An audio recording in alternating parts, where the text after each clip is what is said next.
partie 2, on va essayer de démarrer le moteur, mais avant ça, plus je le regarde, plus il y a des trucs qui vont pas. Qu'est-ce que je peux vous dire déjà?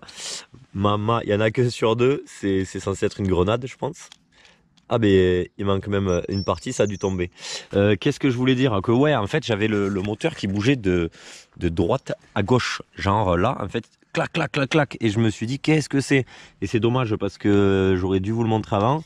Il y a des circlips là et là qui bloquent, si vous voulez, l'axe, les roulements, et qui évitent le jeu comme ça. Et ben celui-là là-bas, il était pas mis, je l'ai repoussé avec le tournevis, il s'est éclipsé, mais déjà il est peut-être mort parce qu'il est sorti à l'arrache. Et celui de ce côté, ben, il flotte carrément, donc il est mort. Donc voilà, du coup mon moteur était en travers. Qu'est-ce que... Ah, ça a dû toucher le pneu, je sais pas, c'est bizarre.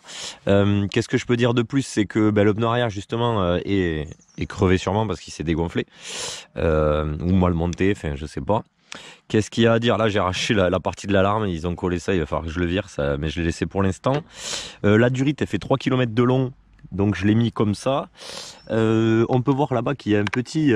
c'est marrant, je sais pas sur quoi c'est monté, mais c'est un peu le type de robinet que j'ai monté sur l'autre booster. Donc ça veut dire un robinet pas à dépression, donc un classique manuel. Donc ça c'est bon. Qu'est-ce qu'il y avait de plus? L'essence dedans, j'ai mis quand même une vis là, histoire de... l'essence dedans, elle y était, donc potentiellement elle a 3 ans, elle est vieille. Voilà, j'aime bien les risques, donc on va essayer de le démarrer, on va dire comme ça. J'ai fait quoi? Oui, je me suis rendu compte que la bobine n'était pas vissée au cadre, donc je l'ai vissée au cadre. Hors cam, j'ai fait ça, et du coup j'ai testé l'allumage parce que c'est pas pratique avec une main, etc. Donc j'ai l'allumage, j'ai vérifié, déjà il y a de l'allumage. Voilà, vieille essence, et je me suis rendu compte que les carbus comme ça sont très bien, mais il n'y a pas de... Où est la vis de purge? Donc en fait il n'y a pas de vis de purge, et ça je comprends pas trop. Donc à moins qu'elle soit dessous, mais je trouve pas ça très logique, c'est pas vraiment accessible, j'ai pas souvenir. Non, tout a l'air bouché, donc ça c'est un peu nul. Et ben maintenant, hein, place au test. Hein. Je vais essayer de le démarrer. On a de l'allumage, potentiellement on a de l'essence, donc je vais l'ouvrir. Normalement ça doit être comme ça doit être ouvert. Et on va voir. Allez, c'est parti. L'essence arrive mal parce que c'est vraiment le fond de cuve, et en plus le robinet c'est mal branlé avec la durite. Et en fait je me suis aperçu que c'est carrément un carbu 23, donc toujours plus. On va essayer, c'est parti, contact. Est-ce que la merguez va démarrer? De toute façon il va bien falloir, je me suis préparé du mélange au cas où. Allez, premier, de toute façon c'est impossible. Deuxième, 3, 4, 5. Le starter est manuel. C'est quoi cette histoire encore? Ah, enculé, mais qu'est-ce qu'ils m'ont fait là? Ok, le starter il est 180 degrés. Starter. Après l'essence pourrie comme ça, normalement, ça m'étonnerait que ça démarre, tu vois. C'est un peu logique. Il est peut-être bouché le carbu. Bon. Fail. Fait raté. Bon, ben, je vais purger déjà la vieille essence et essayer de tenter de l'alimenter au pire un peu là.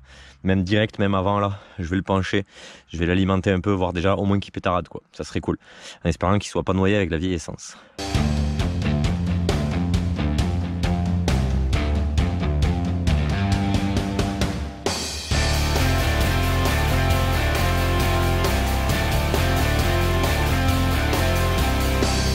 On contrôle d'allumage ok, module 803% dans le réservoir, la cuve un peu pourratch.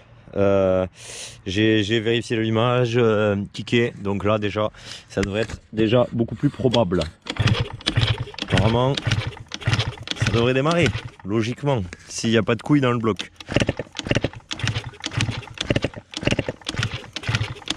A few moments later. Bon, après multi-tentatives, ça me fait des espèces de retours des fois, donc il y a de grandes chances qu'il y ait un problème d'allumage. Calage d'allumage, va savoir, c'est soit ils ont oublié la clavette, ils l'ont pas claveté, elle est à péter, je sais pas. Donc un mécanique quoi, ça sera pas pour aujourd'hui, je suis un peu deg. Il a fait 2-3 retours à la con, mais il va pas le faire là je pense. Mais voilà, un peu dégoûté. Je pense pas que ce soit cette alarme parce qu'elle est toute débranchée, donc et il y a de l'allumage, donc il n'y a pas de raison. Mais ouais, une galère, un peu déçu. Je vais vous reprendre quand j'aurai trouvé le problème. Je pense que c'est la meilleure idée de la journée. C'est le soir, j'ai travaillé entre temps. Comme un idiot, j'ai laissé le scout et tous les outils dehors. Il a plu, je pense évidemment qu'il n'allait pas pleuvoir. Qu'est-ce que j'ai fait? Je vais vous dire. Alors, je suis content parce que j'ai enfin réussi à le démarrer. J'ai galéré, je vous avoue. Qu'est-ce que j'ai fait de beau? J'ai révisé à peu près le faisceau, là où il y avait du scotch pour rien, etc. J'ai essayé de regarder. Je me suis mis la grosse masse à la masse. Je me suis mis une petite masse là à la bobine et au cadre. Bon voilà, vous avez vu, j'avais vissé, mais ça s'est dévissé. J'avais vissé ça à la main provisoire. J'ai contrôlé tout ça. J'ai mis le nettoyant dans les cosses.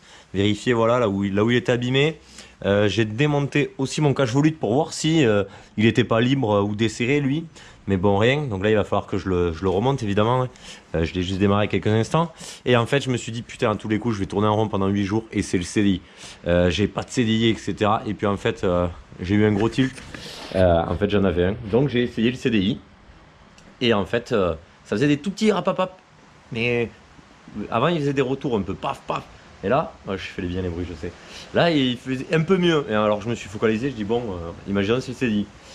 J'ai nettoyé la bougie, c'était tout le temps huileux, vieille huile de merde quoi, je sais pas comment expliquer ça, pas beau quoi. Et donc j'ai changé la bougie, je l'avais déjà fait avant évidemment, hein, j'avais fait les choses les plus simples, c'est comme ça qu'on fait un diag en général. Et c'est pour ça que je suis content d'avoir le CDI parce que j'ai pu éliminer ça. Et en général on finit toujours par cette pièce et quand c'est elle, on est dégoûté, on a tout démonté pour rien. Ça m'est arrivé oui. Donc en fait bref, je vous passe les détails, mais en gros je mets nettoyant frein dedans le moteur histoire de le rincer un peu, etc. Je chauffe les bougies, je chauffe le cylindre, je kick, bref, je fais tout mon pataquès. J'ai réduit aussi cette durite là parce qu'elle m'enquiquinait pour être poli. Et il pétardait à peine, paf, et coupé, etc. Bon. Et en fait, j'ai réussi à le démarrer. Il fumait, je pense que c'était la vieille huile qu'il y avait dans le bas moteur, je pense, dans le réservoir et aussi dans le carbu. Je pense qu'en fait ça s'est accumulé, peut-être que le pointeau est resté ouvert au bout d'un moment et en fait ça a noyé le moteur et cette huile elle reste dans le bas moteur et à chaque fois elle vous encrasse la bougie. Donc ce que j'ai fait, je l'ai démarré, nickel, j'ai changé le CDI et au final c'était pas le CDI, donc bonne nouvelle, la merguez tourne. Je vais le mettre dehors et remonter la volute, le mettre dehors et avec vous le démarrer, au moins vous montrer ça et déjà petite victoire. En plus, ça a l'air pas mal. Franchement, à rôder, bien sûr, mais ça a l'air pas mal déjà. Donc, c'est cool. Il y a un vent de dingue. Donc, je vais pas forcément faire d'essai. Ça sera la prochaine vidéo. Essai réglage. Mais on va déjà le démarrer ensemble. Allez, j'avais dit 5 coups de kick là. Logiquement, au premier. Ouah, c'est pas. Oh, il y a même la lumière. J'avais pas vu. Incroyable. Ah merde. C'est quoi cette histoire? J'ai coupé. Ça. Aïe. Il y a peut-être plus de jus déjà. Merde, qu'est-ce que j'ai fait? Ils n'ont pas branché le contact sur la lumière quand même. Ah, c'est quoi cette histoire? Non. Bon, coïncidence. Bon ben voilà, ça tourne les gars. Ça fait zizir. Carbu 23, c'est n'importe quoi. Regardez, je l'ai pas réglé. Il a vraiment jamais tourné parce qu'il n'y avait même pas d'huile là. Donc je pense vraiment qu'il avait jamais démarré, donc rodage forcément. Mais déjà regardez, bon je sais que vous allez dire que je suis un forain. Mais... Ah.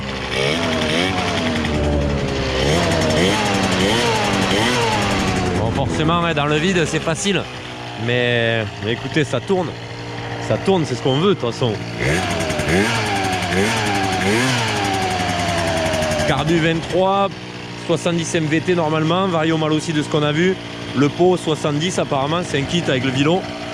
Je sais même pas ce qu'il y a clapé, mais je crois qu'il m'avait dit clapé, mais pas les clapés, juste les lamelles je crois sur la boîte air d'origine.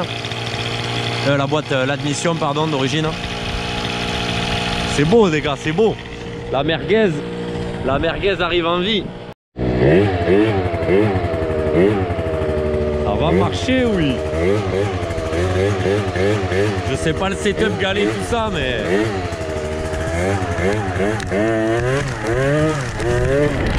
oh, ça fait zizir. Maintenant qu'est-ce qu'on en fait?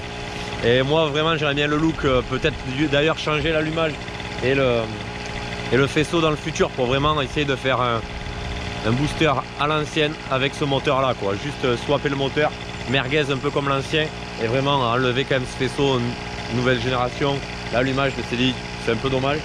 Dites-moi, après moi j'aime bien le côté full black, donc bon, à voir. Dites-moi dans les commentaires en tout cas. Et puis voilà, si quelqu'un sait ce que c'est cette fourche aussi, et si vous avez des pièces ou quoi, envoyez un message, si on peut s'arranger, à faire un échange même, etc. N'hésitez pas et dites-moi si ça fait zizir la merguez 2.0. En tout cas, il me tarde de taper des roues. Prochaine vidéo, petit réglage, on tape des roues. Allez, gaz! Eh, eh, eh, eh.